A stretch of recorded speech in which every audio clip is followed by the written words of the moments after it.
특별히 태풍이 왔다 그러더라고요. 저희는 몰랐습니다. 하나님이 보호해 주셨어요. 예. 심지어는 저렇게 뜨겁지 않아 보이는 청년들도 학생들도 하나님이 보호해 주신 걸 알더라고요. 진짜 태풍이 왔는지 몰랐습니다. 비는 많이 내렸거든요. 우기라는 건 알았는데 예배드리는 곳에 가면 비가 안 내렸어요. 예배가 끝나면 비가 내렸습니다. 그래서 우기인 줄만 알았어요. 전도 가기 전까지 전도를 해야 되는데 비가 계속 내리는 겁니다. 그래서 오늘 전도 못하겠구나 그러다가 선교사님하고 얘기를 했습니다. 그냥 나가자고, 뭐 죽이 되든 밥이 되든 나가보자 하고 나갔습니다. 나가서 빈민가에 갔는데 비가 계속 내리는 거예요. 내려서 전하자 하고 내리는 순간 비가 멈추는 겁니다. 그리고 이제 말씀을 전하고 같이 막 이렇게 어울려 놀고 서로 이제 사탕을 주면서 서로 사진 찍고 이러고 이제 차를 탈 때쯤 비가 또 내리기 시작했어요. 그때까지는 우리 청년들도 학생들도 우연인가 그랬을 겁니다. 그리고 나서 이제 마지막에는 선교하면 고생 아닙니까? 근데 저는 좀 패러다임을 바꾸고 싶어서 선교하면 고생 플러스 즐거움, 이게 해주고 싶어서 이제 하나님이 주신 자연을 마음껏 만끽하라고 3대 절경 중에 하나인 팍상안이라는 폭포를 갔는데 거기 가기 때도 비가 계속 오는 겁니다. 그런데 폭포를 못 한대요. 거기에 절경들을 봐야 되는데 못 본다고 그러더라고요. 그래도 일단 가자 하고 갔습니다. 갔는데 우리 아이를 다 탔어요. 햇빛이 쨍쨍해서. 그러고 났더니 이제 청년들 중에 얘기하기 시작하더라고요. 하나님이 살아계신 것 같아. 왜 이렇게 비가 내리다 안 내리지? 말씀 전할 때 안 내리고 예배 드릴 때 안 내리고 전도할 때 안 내리고 자연을 감상할 때 안 내리고, 그래서 저희는 태풍이 온 줄 몰랐어요. 근데 아까 우리 장로님이 그러시더라고요. 태풍이 왔었다고. 그것도 심각하게 왔었다고. 하나님이 보호해 주시면 그런 것 같습니다. 우리가 거친 세상에서, 오늘 말씀의 제목은 실패하거든이란 말씀인데, 우리가 거친 세상에서 실패할 때도 하나님 붙잡아 주시면 일어설 수 있습니다. 특별히 오늘 말씀은 호세아에게 하나님이 주신 말씀인데, 이스라엘 백성이 하나님께 죄를 짓고 이렇게 힘겨워할 때 하나님께서 그들에게 소망을 주시는 말씀입니다. 그리고 그 소망을 어떻게 주시냐면 아골골짜기라는 지역에서 하나님이 그 지역을 어떻게 바꾸시는지를 하나님이 오늘 설명하고 있습니다. 오늘 아골골짜기는 우리가 좀 이렇게 살펴봐야 되는데 여호수아 7장에 등장합니다. 이스라엘 백성이 이제 가나안 땅을 들어가게 되죠. 그리고 여리고성을 정말로 하나님의 기적과 같은 역사로 정복하게 됩니다. 그리고 이제 한껏 승리에 도취됐을 때 아이성을 가게 됐는데, 좀 멀리서 보니까 별 이렇게 크지 않고 약한 성 같았어요. 그래서 이제 정탐꾼을 보내서 한번 가보자 그랬더니 갔더니 성도 변변치 않고 사람도 적고 그럴듯한 군대도 없었습니다. 그래서 한 3,000명 정도만 보내면 우리가 그 성을 충분히 이길 수 있겠다 하고 여호수아도 그럴듯해서 너희가 먼저 올라가서 점령해라 라고 합니다. 그런데 대패를 하게 돼요. 완전히 대패를 하고 이제 쫓겨오는데 그들에게 두려움이 엄습합니다. 그 두려움은 무엇 때문이었냐면 아이성 때문이라기보다는 그 주변국들 때문이었어요. 이스라엘 백성이 여리고성을 점령하고 나서 주변국들이 막 두려움에 떨었거든요. 왜냐하면 하나님의 살아계심 때문에 두려움을 떨었었는데, 그리고 그 하나님이 이스라엘 백성과 함께 하심 때문에 두려움을 떨었었는데, 아이성에서 완전히 대패하지 않았습니까? 이제 그러다 보니까 큰일 났다. 이제 연합군, 그 주변 국가들이 연합을 해서 우리 이스라엘을 치면 우리는 완전 망했다. 우리 큰일 났다. 우리 그냥 저 광야에 있을 때만 못하다. 우리가 다 이제 죽었다라고 생각했습니다. 그리고 여호수아와 장로들이 너무 두려워서 이제 하나님께 부르짖기 시작합니다. 하나님, 우리가 요단강을 건너오지 않았더라면, 괜히 이것까지 와서 우리가 여기서 패전하고 여기가 이제 묘지가 되게 생겼습니다. 더 나아가서 하나님의 이름이 먹칠되게 생겼습니다 라고 하나님께 대성통곡을 합니다. 그때 하나님께서 이렇게 말씀하십니다. 일어나라. 어찌하여 너희들이 엎드려 나에게 부르짖기만 하느냐. 너희 이스라엘 군대가 이번에 아이성 사람들에게 패전한 까닭이 있는데, 그 까닭은 너희가 나에게 바치라고 한 것을 도둑질하였기 때문이다. 너희의 범죄 때문이다. 이제라도 너희가 가나안 성을 모두 가나안을 모두 정복하려면 너희 중에서 악을 제하라라고 얘기합니다. 그래서 이스라엘 장로와 여호수아가 깜짝 놀랐어요. 왜냐하면 그들에겐 죄가 없는 줄 알았거든요. 하나님의 말씀에 순종해서 그 말씀에 모든 것을 다 한 줄 알았는데 그게 아니었던 겁니다. 그래서 제비를 뽑고 그 제비를 뽑는데 12지파 중에 이제 유다 지파가, 그 다음에 세라 족속이, 그 다음에 세라의 자손 중에 삽디의 가족이, 또 삽디의 가족 중에 이제 그 갈미의 가정이, 그 갈미의 아들인 아간이 뽑히게 됩니다. 그리고 아간에게 여호수아가 이렇게 얘기합니다. 내가 한 일을 이 시간에 온전히 회개하라. 그리고 하나님께 영광을 돌리라라고 얘기합니다.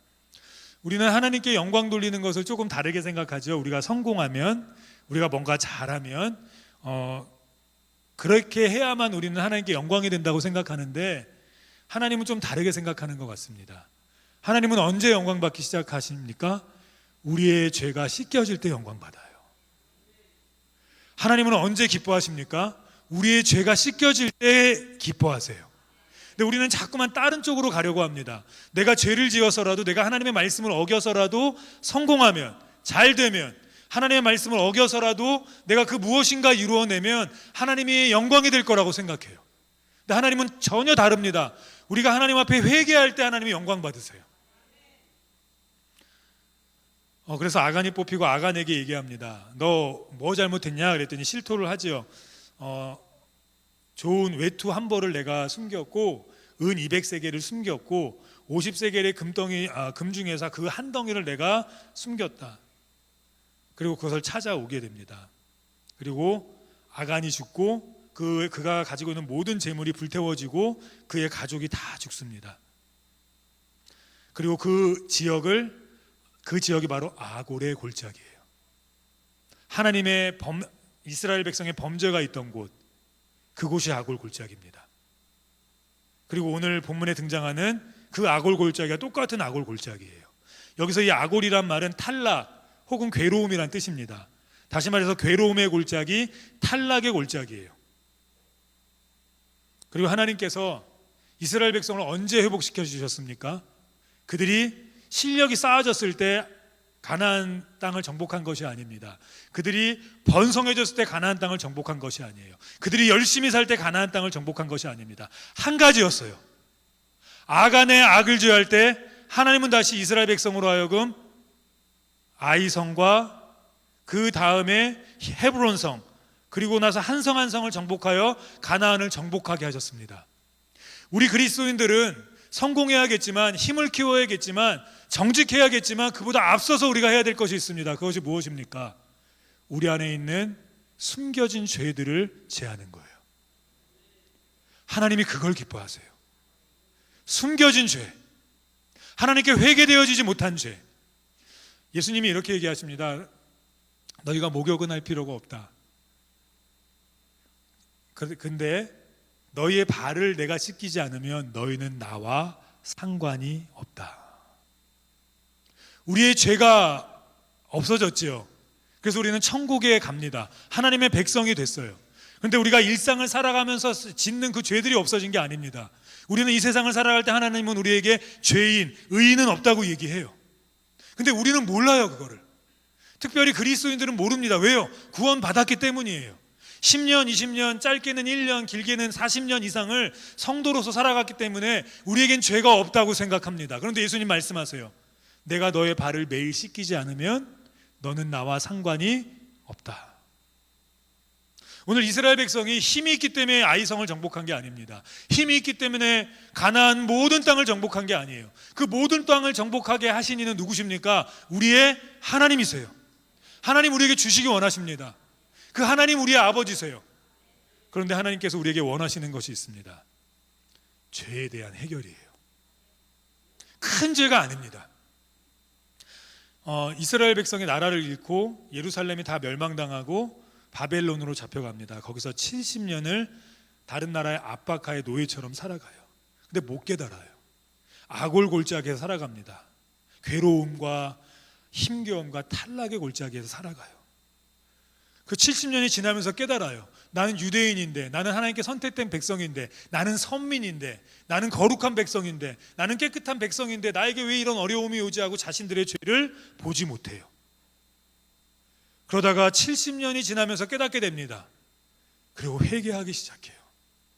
그리고 그렇게 회개할 때 하나님이 그들을 회복시켜 주십니다. 우리가 하는 것이 아닙니다. 하나님이 회복시켜 주셔야 돼요. 하나님이 우리를 건져 주셔야 돼요. 이 죄 많은 세상에서 우리가 어떻게 죄를 짓지 않고 살아가겠습니까? 그래서 우리에게는 하나님의 은혜가 필요합니다. 어느 때 우리가 하나님이 그 은혜를 우리에게 부어주십니까?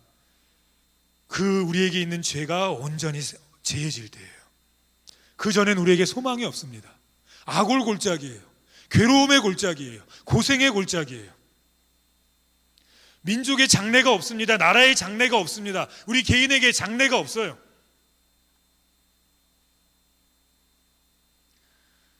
우리 국가로나 교회로나 우리가 앞으로 어떤 일들이 있을지 모르지만 우리가 좀 예상하는 건 있습니다. 고생투성이라는 거. 앞으로 고생투성이고 음침한 골짜기가 될 것 같고 뭐 그렇게 우리가 생각하고 있습니다.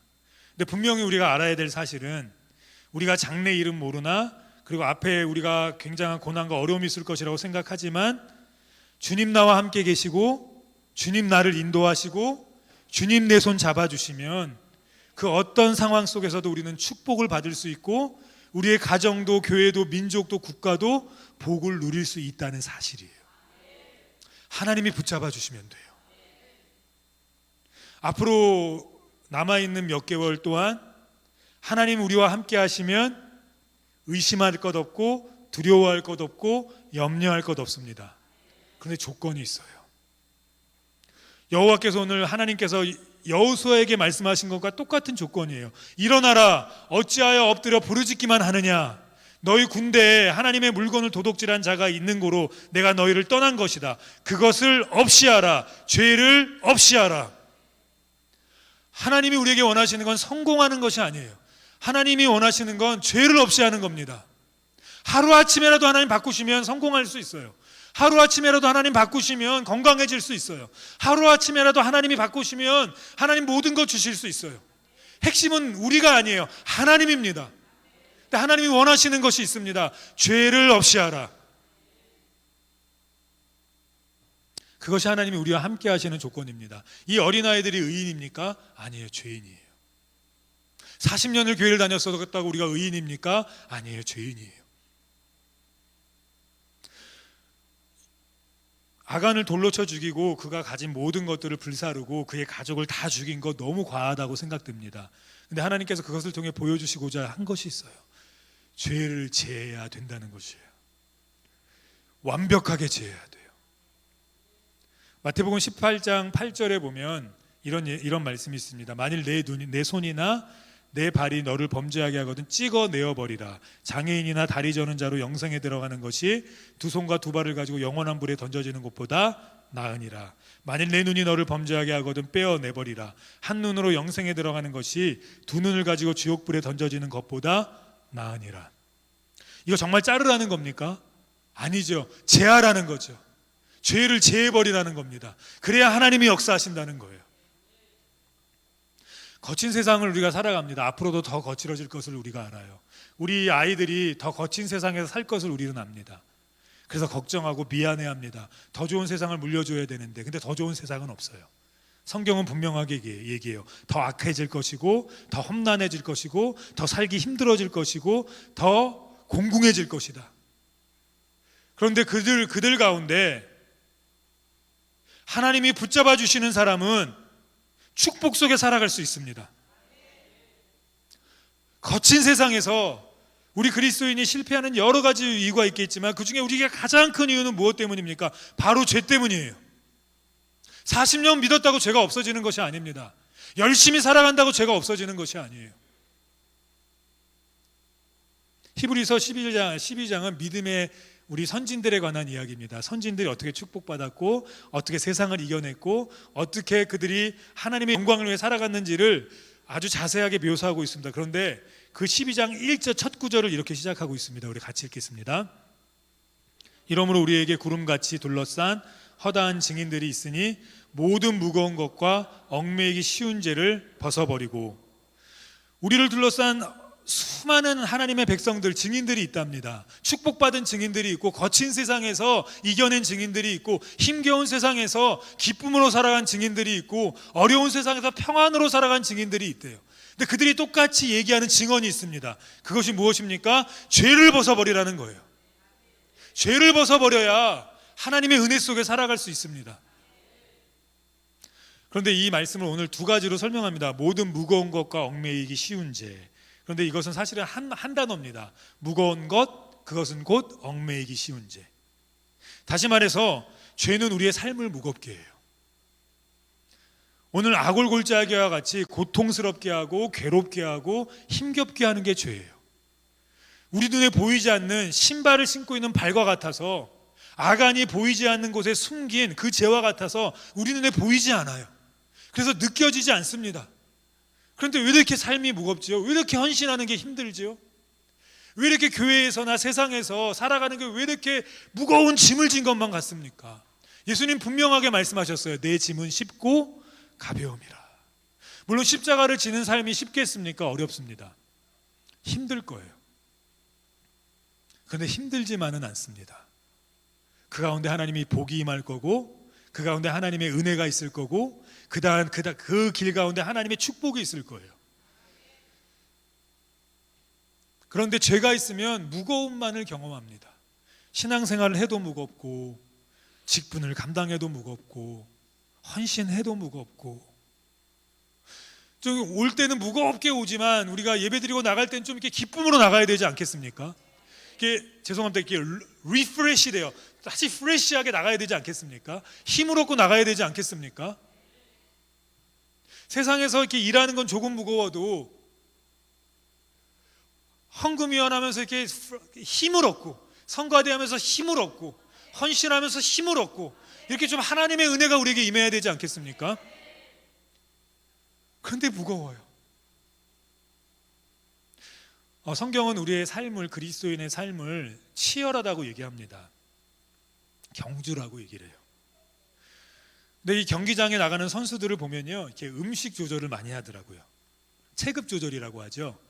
그래서 이렇게 먹고 싶은 거 잘 못 먹고 이렇게 뭐 그러더라고요. 체중이 너무 무거워지면 결국 망하지 않습니까?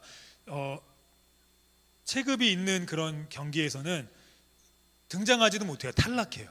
오늘 아골의 골짜기처럼 탈락의 골짜기예요. 해보지도 못하고 탈락해요. 해보지도 못하고. 이게 얼마나 억울합니까? 4년 동안 준비했는데 체급 조절을 못해갖고 실패해갖고 탈락해요.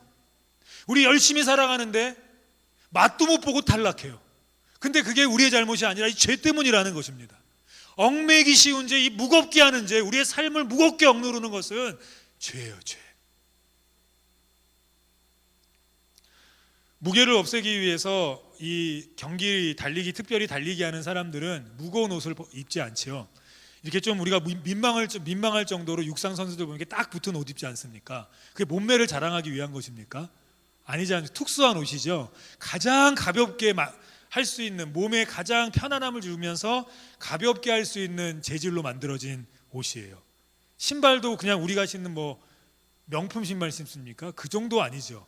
몇 억이 가는 그에게 딱 맞는 신발, 신은 것 같지 않은 그런 신발로 그들에게 신겨줍니다. 왜 그렇습니까? 가벼울 때 최고의 성적을 낼 수 있기 때문이에요. 우리 그리스도인들은 이 세상에서 경주를 해야 됩니다. 세상소 살아야 되고, 하나님의 뜻도 살아내야 되고, 하나님의 영광도 드러내야 되고, 행복도 해야 되고, 때로는 십자가를 지고 험난한 길을 가지만 즐거움도 있어야 되고, 평안도 있어야 되고, 그래서 우리의 삶은 하나님은 걸어가는 삶이 아니라 경주라고 얘기를 해요. 그런데요, 죄가 있으면 그 길을 갈 수가 없습니다. 탈락합니다. 죄가 있으면 우리의 삶이 무겁기만 해요. 세상 사람하고 별반 다를 게 없어요.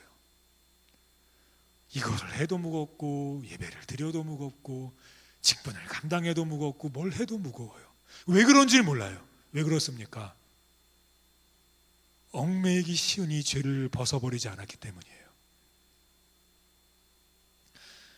히브리서 우리 풀 문장, 완벽한 문장으로 한번 읽어보시겠습니다. 12장 1절 같이 읽겠습니다. 이러므로 우리에게 구름같이 둘러싼 허다한 증인들이 있으니 모든 무거운 것과 얽매이기 쉬운 죄를 벗어버리고 인내로서 우리 앞에 당한 경주를 경주하며, 경주해야 돼요. 우리는 말은 어느 때가 가장 행복합니까? 달릴 때 가장 행복하대요. 우리가 어느 때 가장 행복합니까? 하나님의 영광을 위해 살 때 가장 행복해요. 돈을 벌어도 하나님의 영광을 위해서. 근데 무거우면 못 달립니다. 탈락해요. 버는 것 자체도 너무 고생스러워요. 근데 그 핵심을 오늘 성경은 뭐라고 얘기합니까? 무거운 것, 곧 우리가 얽매기 이 쉬운 죄를 벗어버리고 달리지 않으면 경주할 수 없습니다. 하나님의 은혜를 누릴 수가 없어요. 선교사님께서 이렇게 말씀하시더라고요. 우리가 왔으니까 그렇게 얘기했겠죠. 다음에 또 오라고. 근데 저는 그걸 진실로 받아들였습니다. 이렇게 행복하게 선교한 적이 별로 없대요. 왜냐하면 우리는 그냥 놀았거든요. 거기 있던 그 여자 목사님도 데이지라는 목사님인데 이렇게 얘기하시더라고요. 너무 행복했다고. 얘네도 행복했습니다. 제가 볼 때는 행복했어요. 얘네가 고개 흔드네요. 몸은 힘들었습니다. 그런데 그렇게 안 힘들었어요. 하나님의 은혜가 늘 함께 했었고, 하나님의 역사가 함께 했었고, 자신의 비전을 발견한 아이들도 있고, 또 앞으로 어떻게 살아가야 될지를 생각하는 아이들도 있었을 겁니다. 왜 그럴까요? 하나님 함께 해주시기 때문에 그래요. 하나님 함께 해주시면 값이 없습니다. 우리는 어차피 가야 될 길이에요. 그렇게 살아야 우리는 행복해요. 경주마가 달릴 때 행복하듯이 우리는 그렇게 살아야 행복합니다. 이 포레스트 검프라는, 요즘 우리 아이들은 모르지만 저를 너무 무시하더라고요. 장원영 알아요? 이러더라고요. 저도 압니다, 장원영. 뭐 하여튼 그런데 우리 성도님들은 모르십니까? 참. 옛날 얘기만 한다고 이제 옛날 사람이라 생각하는데, 이 포레스트 검프에 보면 이게 장애가 있습니다. 정신 장애가 있는데 달리는 걸 너무 좋아해요. 그래서 그냥 달려요. 달리다가 럭비 선수가 되는데 럭비 선수에서 계속 달려서 거기 목적지까지 가야 되는 거 아닙니까? 그를 못 이겨요. 부닥쳐도 달려요. 그래서 그 팀이 승리해요. 어디를 가든 달려요. 근데 그게 너무 행복해요. 너무 행복한 거예요. 그 목적 왜 달리냐? 몰라요. 그냥 행복하니까 달려요. 우리가 언제 행복합니까? 주님 영광 위에 살 때 행복해요. 그냥 돈이 안 되는 것 같은데 주의 영광 위에 사니까 행복해요. 그런데요, 무거우면 못 달려요. 그래서 우리가 무거운 거예요. 고생스러운 거예요. 시작도 못하고 탈락하는 거예요. 좌절하는 거예요. 인생 별거 없네, 헛되고 헛되네, 늘 이 얘기만 하는 거예요. 어떻게 인생이 헛됩니까? 어떻게? 즐거워야죠. 행복해야죠. 기뻐야죠. 감사해야죠. 평안해야죠. 기쁨이 넘쳐야죠. 그러려면 달리셔야 돼요. 어느 때 달립니까? 얽매이기 쉬운 죄를, 이 무거운 죄를 벗어버릴 때 달려요. 주님은 아신 겁니다. 우리는 그냥 버릇처럼 죄를 짓는 건데 하나님은 아시는 거예요. 그게 우리의 인생을 망치고 있다는 것을. 그것이 우리의 인생을 탈락하게 하고 그것이 우리의 인생을 힘들게 한다는 것을.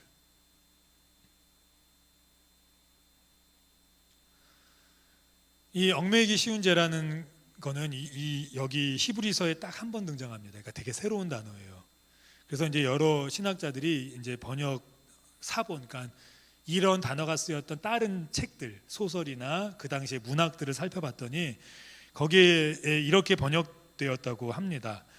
얽매이기 쉬운 죄라고도 번역되고, 달라붙어 떨어지지 않는 죄, 또는 떼기 힘든 죄, 혹은 집요하게 포위하는 죄, 혹은 끈덕지게 둘러싸는 죄, 혹은 졸졸 따라다니는 죄.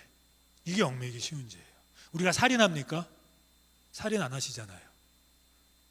우리가 도둑질합니까? 도둑질 안 하시잖아요. 그래서 우리는 죄가 없는 줄 알아요.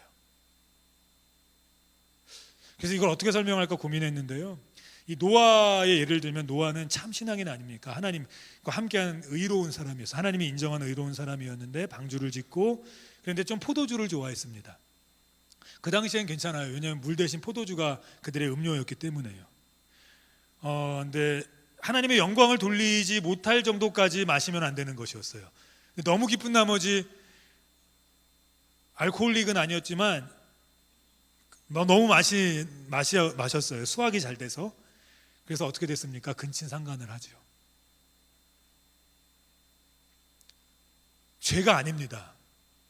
그냥 먹을 수 있는 것이었어요. 그런데 그것이 하나님의 영광을 가리는 데까지 가면 그것은 죄예요. 근데 우리가 몰라요. 늘 해왔던 거니까. 에서 굉장히 호탕한 사람 아닙니까? 하나님이 사랑하셔서 또 한 나라를 에서에게 주셨습니다. 그런데 그에게는 특별히 약점이 있었어요. 그게 뭐였냐면 먹방이에요. 먹는 걸 너무 좋아해요. 그게 죄입니까? 아니죠. 그런데 하나님의 말씀을 어기는 데까지 갔어요. 장자의 명분을 팔았어요. 그게 달라붙어 있는 죄예요. 야곱 얼마나 부지런하고 지혜롭습니까? 약삭빠르다고 얘기할 수도 있죠. 21년간 한 사람을, 한 여자를 위해서 21년을 하루처럼 지냈어요. 그리고 머리가 좋아서 삼촌에게서 얻어낼 것을 다 얻어냈습니다. 그런데 그 약삭빠른 사람들이 뭘 잘하죠? 거짓말을 잘하죠. 죄인지 몰랐어요. 그래서 아버지를 속이고 형을 속이고 삼촌을 속이고 속였어요. 그래서 인생 다 허비했어요. 언제 이스라엘이 됩니까? 야복강가에서 하나님과 씨름하며 그 죄까지도 회개했을 때 그는 이스라엘로 다시 돌아왔습니다. 이건 내 습관이야. 습관 괜찮습니다. 근데 그게 하나님의 영광을 가린다면 버려야 되는 거예요. 벗어버려야 돼요. 성교사님 이런 얘기를 하시더라고요. 다음에 오셨을 땐 좀 이런 설교를 해주십시오라고 부탁을 하셨습니다. 그래서 이제 뭐 그런 설교를 준비해 가려고 지금부터 이제 기도 준비를 또 해야 하는데, 필리핀 사람들이 거짓말을 잘한대요. 근데 이 거짓말이 너무나 일상이라서 거짓말이 죄인 줄 모른대요.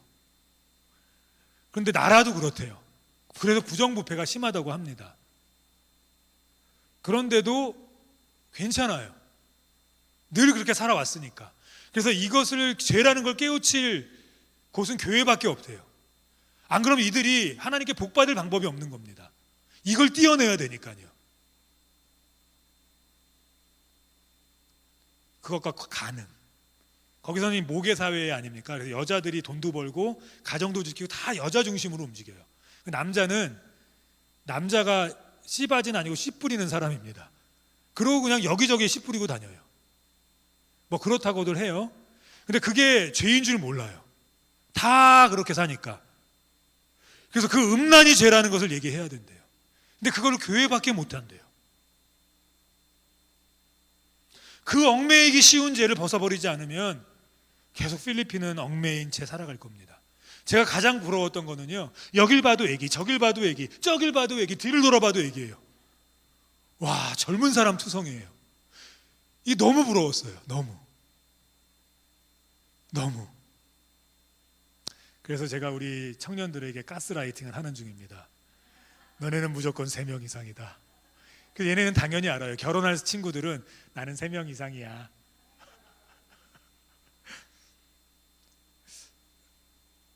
우리가 이 얽매이기 쉬운 죄, 졸졸 따라다니는 죄, 어느 정도까지는 죄가 아닌 것들, 그런데 이것이 어느 정도의 하나님의 말씀을 선을 넘으면 죄가 되는 것들, 이거 없애야 돼요. 이게 바로 우리 신발과 같은 신발에 숨겨진 죄입니다. 아간처럼 묻혀진 죄예요. 모세가 얼마나 위대한 사람입니까?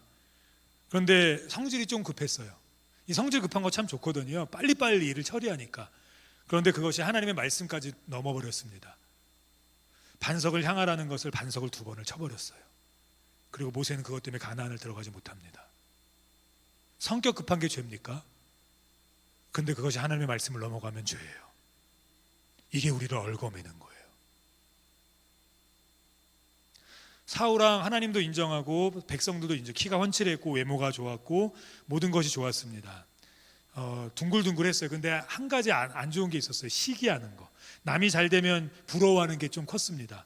근데 이게 때로는 좋거든요. 이게 좀 이렇게 내가 쟤보다 더 열심히 해야지 뭐 이렇게 되면 더 좋지 않습니까? 내 친구가 1등해? 알았어. 이걸 다른 말로 좋은 말로 뭐라 그러죠? 승부욕. 승부욕, 좋은 말로. 그런데 이게 넘어서서 다윗을 죽이려고 하는 데까지 갔습니다. 이게 얽매이기 쉬운 죄예요. 다윗 얼마나 위대합니까?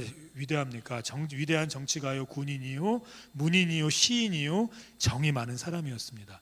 근데 약점이 있었어요. 뭐냐면 좋은 말로 하면 여자를 너무 좋아했고요. 그 왕이니까 그 당시엔 괜찮았습니다. 하나님도 인정하셨어요.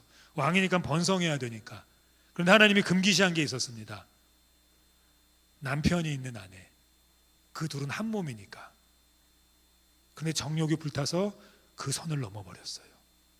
왕이면 다 되는 세상이었으니까 괜찮다고 생각했어요. 이게 우리의 죄예요. 괜찮다고 생각하는 것. 괜찮다고 생각해서 하나님의 뜻까지 저버리는 것. 이 얽매이기 쉬운 죄를 벗어버리셔야 돼요. 습관처럼 지어서 죄인지도 모르는 것.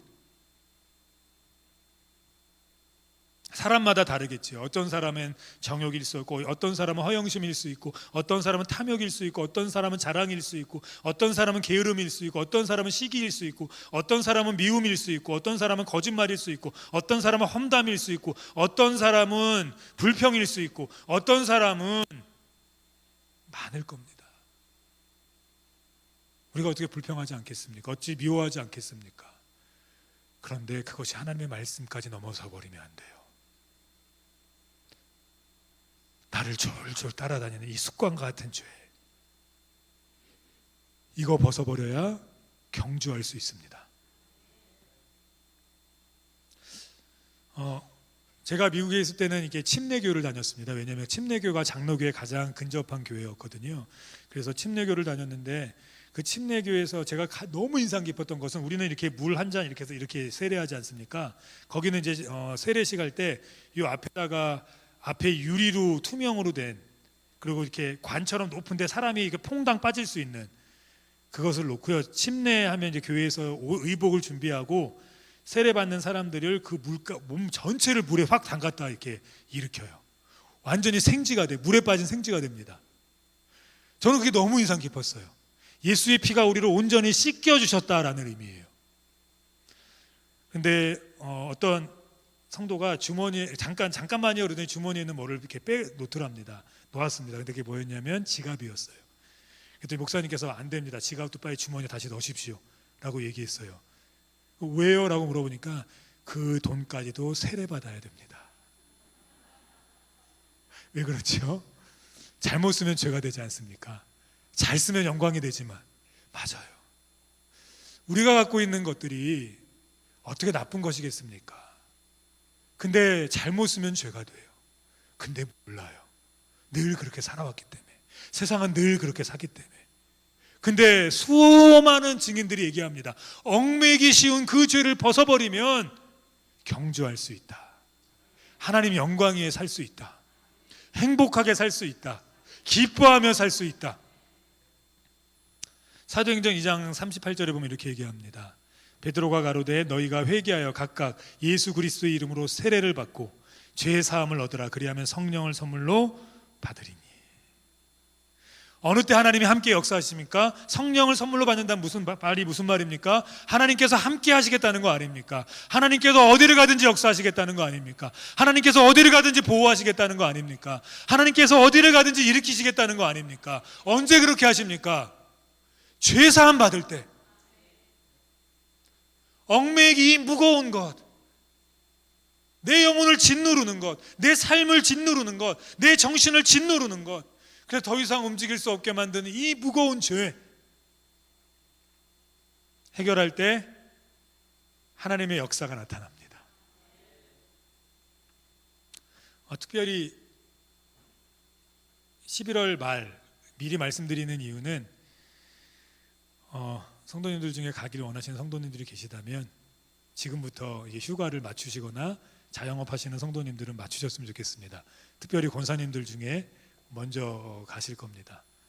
길은 먼저 맞는 배가 좋다고 중고등부 청년부가 닦아놨습니다. 선착순 8명입니다. 11월 말에서 12월 초에 가장 좋을 때래요. 저희는 가장 안 좋을 때 갔으니까 우리 권사님들 중에 희망하시는 우리 권사님들은 혹은 집사님들은 11월 말에서 12월 초 망고가 안 나오는데 선교사님께서 말씀하셨습니다. 걱정도 하지 말라고. 망고 많이 먹고 온다고.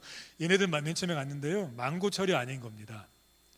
그래갖고 망고가 요만큼밖에 없는 거예요. 근데 제가 뭐라고 얘기했냐면, 야, 걱정하지 마, 내가 포대로 갖다 줄게. 근데 못 갖다 주지 않습니까? 그러니까 첫날은 애들이 그지처럼, 죄송합니다, 막 허겁지겁 눈이 돌아가갖고 막 먹더라고요.